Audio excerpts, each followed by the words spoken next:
So we're at the start of Game 2, where our very own JT is going for first place against our friend, Sook. If you were watching Game 1, which I hope you would be, you know that JT is up 1-0 in this game. Playing Boros versus Blue-White Venser Tapout. Starts out with the Colonnade, answer with the Step Links. Always with that Step Links, JT. It's true, but I don't think it's going to be around very long. He's going to play a turn 2 Contagion Clasp. Get it. Those are pretty good for him in the board. And do a lot. They're great. They're a great answer for Step Links. Very hard for me to deal with. I'll play another Step Links. We'll see if this one sticks. Looks like he has a day in hand. He definitely does have a day. For some reason, I thought it was an Eldrazi conscription. I don't know why, based on the art. There's a Baby Jace. Baby Jace is pretty fine here. I mean, I'm happy to see it, but obviously going to draw my card, so play a color while I can. Fetch land. And I believe this is a misplay over here as well, but I mean, nothing new for me to. And my last 2 matches. Let's see if I equip it. No, I'm going to play Stoneforge. That seems fine, though. I have no qualms about that one. It seems pretty good. I like Stoneforge just fine. What am I going to grab here? I believe I'm going to grab Body and Mind. Not the Bone Horde. I'm not going to grab the Bone Horde here. Whoa, this is kind of crazy. I think this is the first time I've seen you search out something not Bone Horde or Basilisk Collar. No, Bone Horde. Yeah, I had a feeling. Yep. I had a feeling. As usual. So right now I'm feeling pretty good about this game. Even though my first Step Links got clasped, I'm feeling pretty good here. But ignorant to the fact, sadly, at least when you were playing this, is Sook has a day. Yep. Which is going to push that field right back in. Yep. I think I thought of that, though, and then I played the Bone Horde. Yep. So day gets rid of 2 of my dudes. 2 for 1's me right there. Mm-hmm. He keeps his Jace. Yep. Nice little cut. Any reason why you didn't go after the Jace in that case? Just didn't care about it. I mean, it's gonna draw a card. A card's fine. I'm gonna go to take out its life totem. My land. I need to be able to hit my lands. I need to use my lands wisely. I only have so many swings out of a Step Links. Mm-hmm. And Sook likes to destroy the Baby Jace. That might send signals that he has another Jace in hand. I don't believe I've seen it. That would be a pretty decent play here for me. I'd be happy to see it. I'm going to equip the sword. No, he'll have none of that apparently. Into the roiling. He's going to draw a card. And play the Step Links. Play that Step Links on there. Got a crack. Really sucks having to do that. Yeah. Because now I'm going to go for the sword equip. I mean, that's solid. Yep. So now my Step Links is going to hit for damage no matter what. It just sucks having to use the fetch land to do it. So, but again, got to do it. So. And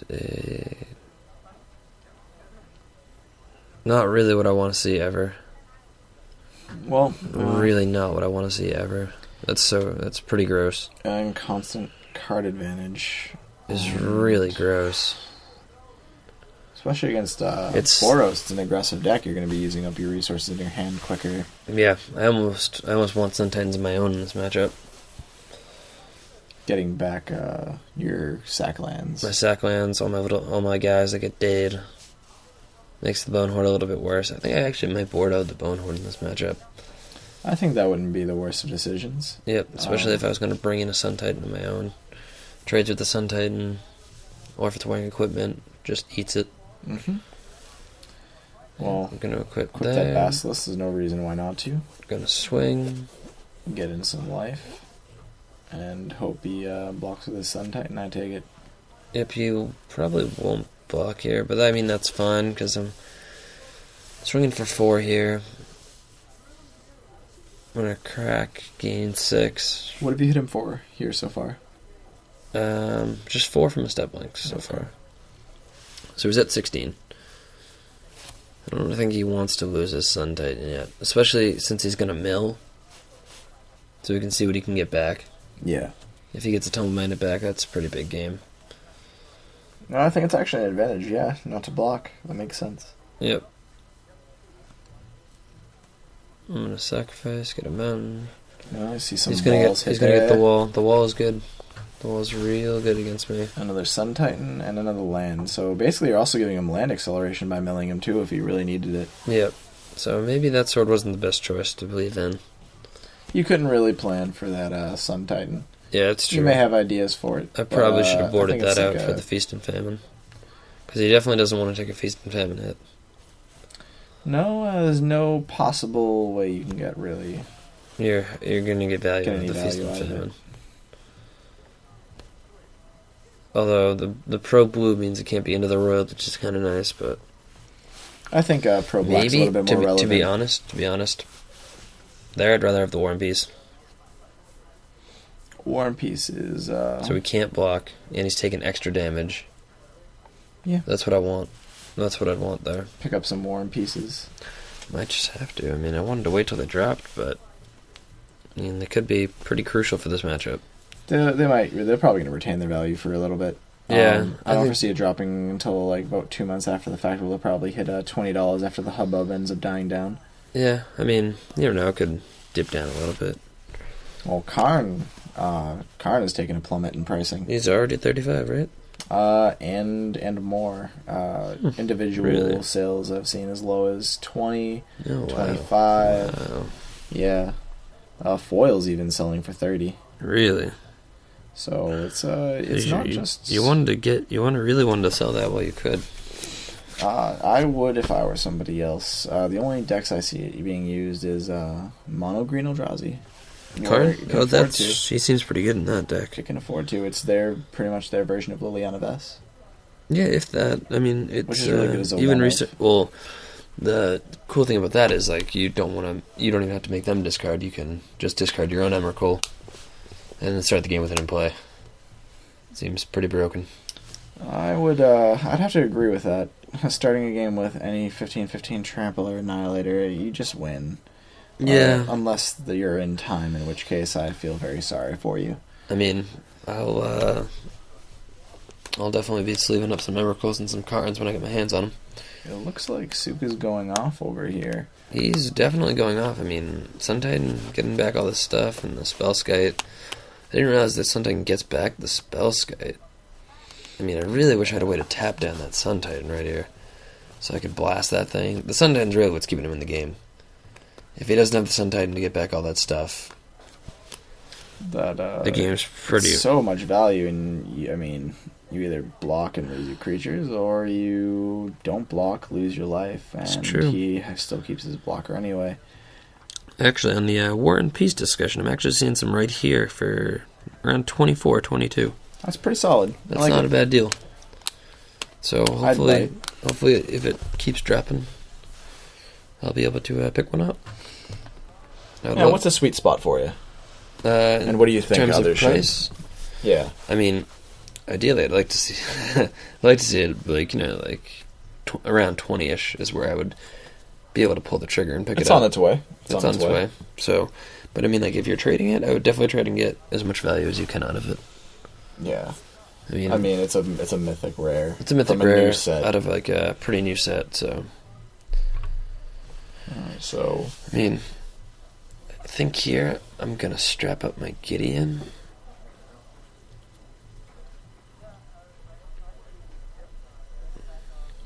So he's going after the Gideon. So Gideon will go down to 2. Yep. Unless you have a Condemn, and keep tapping it. I don't think so. Can't quite make out what's in your hand. It might be a second Gideon. Yeah. And that ley line is a pretty big game too. It means I cannot target him with Gideon. It also means I cannot target him with the Spectred Elder. On top of that, you'll actually force your own creatures to have to attack Gideon if you ever want a +2. It's true. Which is... can't really happen. Yeah. Can it? I'm not entirely sure on that ruling. I'm a pretty big rulings guy, too. I don't really know about that one. We're going to have to ask Logan about that. But, I mean, it's pretty much right here a huge board to my board of nothing. Oh, we can see which direction this is going in. I mean, if I can draw that... If I can draw the... Obliterate. Yeah, just... Obliterate? No, if I can draw the... destroy all creatures. The Cunning Spark Mage. Lands. If I can draw the Cunning Spark Mage, equip, play... I'm gonna... And then, hit the Sun Titan. If I can get that Sun Titan out of the way. Well, we also got that Spellskite. Yep, bashing for 9 there. Gonna gain 9 life. This is what made the game take so long. It wasn't just that his board was huge and just I'm gaining a ton of life. Basilisk Collar has lots of value. It definitely does. I mean, but one of those fun decks, actually, before I became really competitive, was when I threw in Phylactery Lich, equipped with the Basilisk Collar. Okay. Phylactery Lich, put the counters on there, and indestructible 5/5 for 3 mana. It was nothing really to shake a stick at. It was fun to play with. 3 mana seems pretty good for that price. It almost seems good if if you're playing some casual, have some Lightning Greaves. Lightning Greaves, shroud it up. Shroud it up and give it haste. Yeah. Which would be pretty cool if you have the artifact that makes other permanents artifacts. Liquid Metal Coating. That's right. It enters the battlefield, you make it an artifact, and you put the counter on it to make it itself that. Then you strap up Lightning Greaves, and you have a shrouded, indestructible 5/5. I like it. Yeah, it's an interesting little trick, but it requires a good amount of suboptimal cards to pull it off. Yep. But, nice fun little, if you want to try something nice out. little combo. Yeah. Nice little combo. So, what am I doing here? I'm paying 3 white. You're staring down an army at this point for another Gideon to legend it out. And pretty sure I just lose.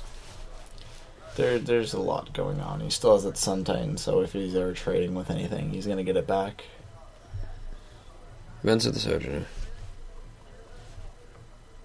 I'm going to bounce that wall, bounce that Titan,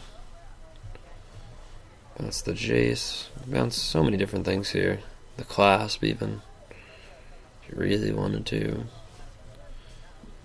I mean, you just let him get going. It's like it's really tough to beat. It's a machine. Those gears swing in action, and if you try and get your hand in there, get back a wall, rip it open. Yep. You have 5 mana open, enough to proliferate unless he decides to play something else. Yep. So you can proliferate on the Venser. Go ultimate. It's be able to exile everything, and then from there on out, slowly but surely, just get me.